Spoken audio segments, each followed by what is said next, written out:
Hello, Culture Matters podcast. We're back again, another culture topic. Follow me, Jay Doran underscore the Culture Man on Instagram.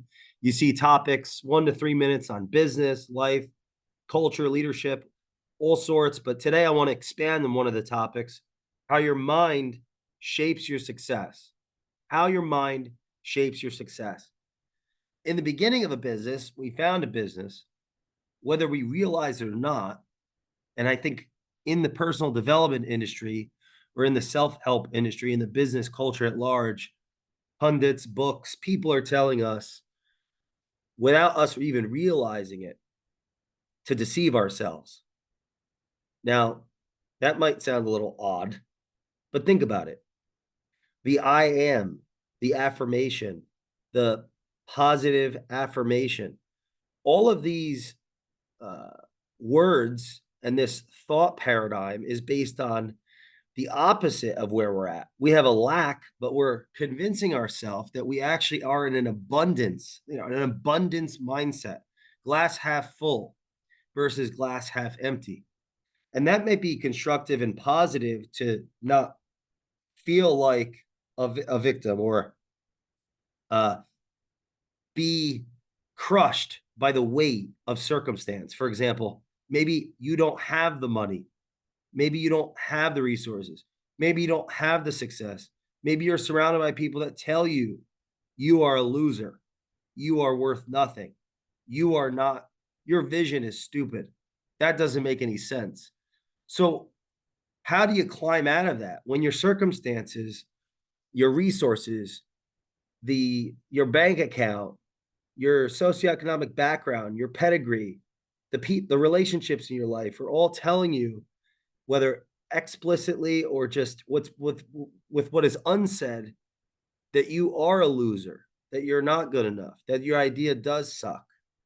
How do you get yourself into a position of forward momentum and action? Well, one of the things that we do is we convince ourselves that we are enough, that we are worthy, that those people are wrong, that everything that we need is within us, that who we could be someday is enough, that, the critics are liars, they're just haters, they're projecting. All that's half true. It's a necessary half truth to get out of bed and push ourselves through the doubt, through the rationale. Ultimately, we have to be we're going to be at some level delusional and unaware and self-deceiving to actually move forward and take the risk. Rationality and starting a business, they're at odds with one another. It's unreasonable to let your credit go down to zero. It's unreasonable not to pay a bill because you need to risk that capital in this other thing that's mostly intuition and nuance and just a feeling that it's going to work. It's irrational not to listen to honest, thoughtful feedback from the people closest to us. It doesn't make a lot of sense to quit a high paying job and risk credit and savings on an idea that may or may not work. None of that makes any sense. And that's the thing. It doesn't make sense in the beginning. It's intuitive, it's emotional, it's a feeling, it's irrational. Nietzsche said the visionary lies to himself, the liar to everyone else. In the beginning of a business, the founder has an idea of something, of what it could be. If everyone around them felt the exact same way and was operating out of reason, they would be that founder. So it's a contradiction of terms to think that it's going to be, the business is going to start out of reason, out of logic, out of order. No, a business starts out of chaos. A business starts out of irrationality. A business starts out of passion, emotion, resentment. You know, a business starts out of something ineffable. That's why it's hard for people to empathize with entrepreneurs, and they're a bit crazy and hard to quantify and hard to test and hard to understand for most. And that's part of the reason why once the business is large and now there are many customers and there's many employees serving those customers and the founder is surrounded by people now that they're responsible for and accountable to in the sense of what they think and what they believe. And these employees have a spirit of autonomy embedded in their identity to serve and be the best version of themselves. It's hard for the founders to burn away some of the scars that have developed in the beginning of the business, the scars that led to their ears not ringing when people doubted them, meaning they couldn't hear the naysayers. They were numb to doubt. They were numb to criticism because had they had listened to criticism and reason, they may have been convinced not to continue working and building their business. The founder psychology blocks out reason, blocks out criticism, blocks out judgments, even the ones that are constructive in the beginning, to follow their intuition, to follow the subjectivity, to follow the passion, to follow the nuance, to follow their vision. And if they don't do that in the beginning, the business dies before it ever starts. That said, once the business becomes an organization and has many people that have to think for themselves within the identity of that organization, within the vision of that organization, within the product distribution, service, fulfillment, the founder has to become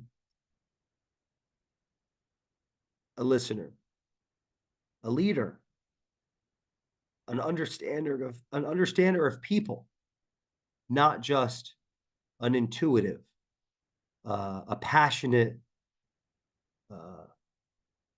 demagogue,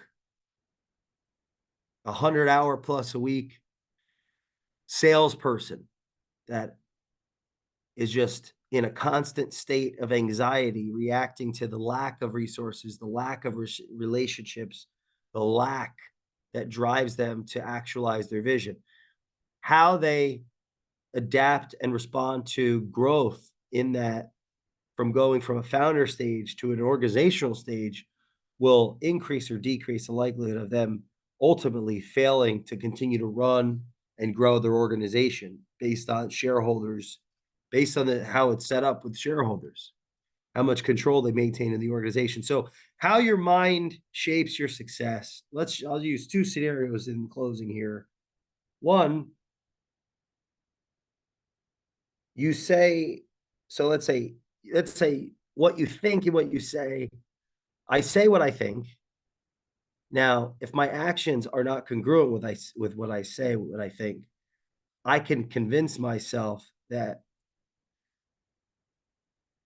they are, and that's a consequence of deceiving oneself in the thrust, in the excitement, in the euphoria of anxiety of just not thinking, just moving from transaction to transaction, from relationship to relationship.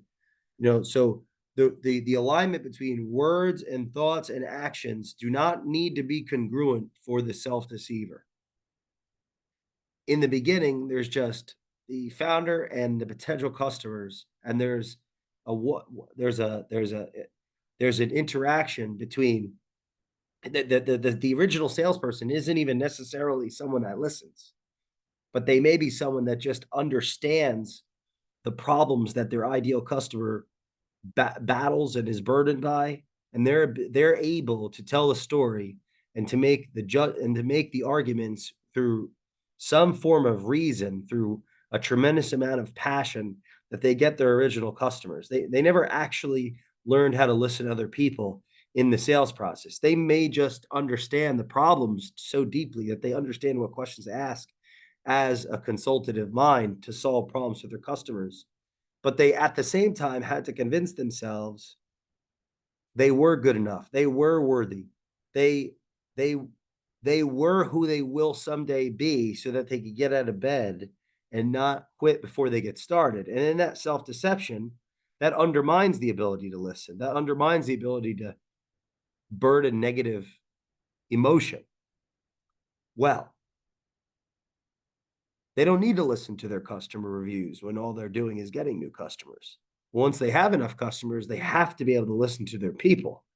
so that they not only can keep their best people, but they can service their best customers so long term. And that's where the self help or the self affirmation or the self deception undermines the ability to lead, the ability to inquire, the ability to listen, the ability to understand, the ability to think that surrounds the founder with a competent bench of thoughtful, engaged problem solvers that are not just yes people that can deliver upon the vision of the organization.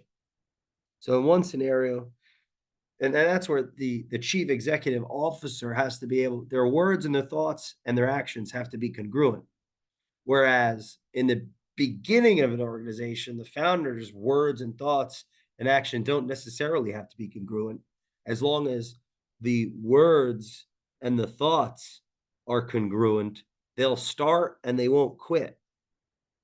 They'll start and they won't quit because there's going to be like I think of mindset, it could also be interpreted as lie set, a self affirmation, a convincing of I am I am good enough because of where I will be and where this organization will be.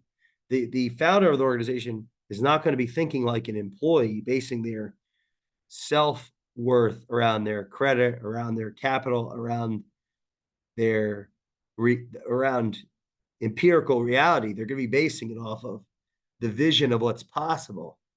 They're going to be basing it off of their idealized self, of who they could be in the culture, not who they are today.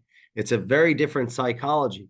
Once the organization grows, their words and their thoughts and their actions have to be congruent, or else they're not going to be able to integrate people, bring more, smarter people to the table, more self-aware people to the table, and leaders to the table that have their thoughts and their words and their actions in congruence. And so the mind of the successful person, it changes over time based on the organizational circumstances. And it's it depends, like there's a great difference between a founding psychology and a managing psychology. And but I would challenge the listener to go to 30 Days of Thought and read page 186 and 188, WT matrix and O plus or minus M equals B for further thoughts on this discussion. Follow me, Jay Doran underscore the culture man on Instagram for more of these culture topics. And I will see you next time on the Culture Matters podcast. Please leave us a review on the Culture Matters podcast.